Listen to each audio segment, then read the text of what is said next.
कमराज निकम की पत्नी और जिला परिषद की माजी उपाध्यक्ष कुसुम निकम ने आरोप लगाया कि पालक मंत्री के राजनीतिक दबाव के कारण शीतखेड़ा तालुका में एनसीपी के कमराज निकम और उनके 2 बेटों के खिलाफ झूठा मामला दर्ज किया गया। उन्होंने निकम परिवार के साथ हुए अन्याय को पढ़कर न्याय के लिए शिवसेना सांसद संजय राउत के समक्ष अपनी शिकायत पेश की। सांसद राउत ने भी मामले को समझाया और निकम परिवार समेत ब्रह्मणी ग्रामीणों की सदन में आवाज उठाने का आश्वासन दिया। ब्रह्मणी ग्रामीणों ने प्रशासन को चेतावनी दी है कि अगर प्रशासन राजनीतिक दबाव के कारण दर्ज मामला वापस नहीं लेता है तो वे पालक मंत्री के आवास के सामने सामूहिक आत्मदाह करेंगे।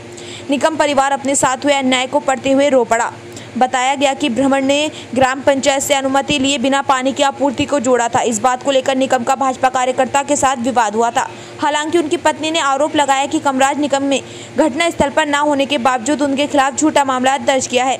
निकम परिवार और ब्रह्मण ग्रामीणों ने यह भी आरोप लगाया कि विवाद के कारण उत्पन्न राजनीतिक दबाव के कारण पुलिस प्रशासन ने एक तरफा मामला दर्ज किया है। इसलिए निकम परिवार और ब्रह्मण ग्रामीणों ने सांसद संजय राउत से मांग की है कि वे शीतखेड़ा तालुका में झूठे अपराधों का सिलसिला रोकने और निकम परिवार को न्याय दिलाने के लिए वरिष्ठ स्तर पर प्रयास करें। इस अवसर पर निकम परिवार सहित बड़ी संख्या में ब्रह्मण ग्रामीण मौजूद रहे। नाही जर यावा आम्ही त्यांनी गाडीवर जायची आत्महत्या करील सूत आमना पोरे दोन्ही बी आणि भाऊसाहेब बी काल दिन वरून दिन 2 दिन मा जर नाही होणार आम्ही आत्महत्या करायला तठेच जासू 35 वरीच जाय ना 35 वरीच जाय ना त्याला सहकार्य करेले। कमराज निकम हे माझे पती असून मी त्यांची मिसेस माजी उपाध्यक्ष कुसुम निकम शीतखेड़ा तालुक्याचे हे बामणे गाव त्याच्यात किरकोळ शिल्लक बातमी असून भांडण असून तिथं रहिवासी सरपंच आदिवासी महिला असून तरी माझा मुलगा सदस्य होता त्याच्या तिथं हजर असल्याने जयकुमार रावलने माझा पती माझे मुलं यांच्यावर खोटा आरोप केला।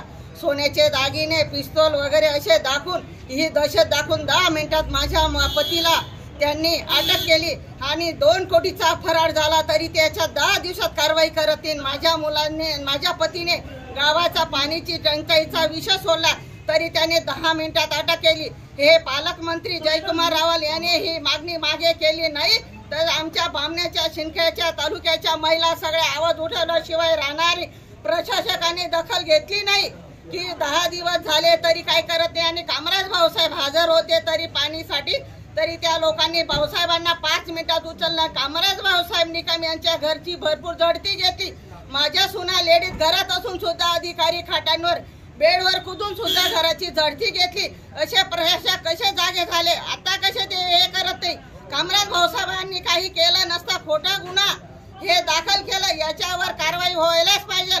प्रशासकांना जागे आणि सगळ्यांनी लक्ष देऊन आम्ही महिला जागे होण्याशिवाय राहणार नाही। जयकुमार रावलने आम्ही त्यांना 5-6 वेळे मंत्री केलं तरी त्याने हे आमचं कमराज निकम हे त्यांचे कार्यकर्ते होते त्यांनी त्यांचा फेड केली। हे आम्ही महिलांनी आवाज उठवल्याशिवाय राहणार नाही। त्यांची दहशत बंद झाली नाही तर महिला पुढे जाल्याशिवाय राहणार नाही हे मी सांगून ठेवतो।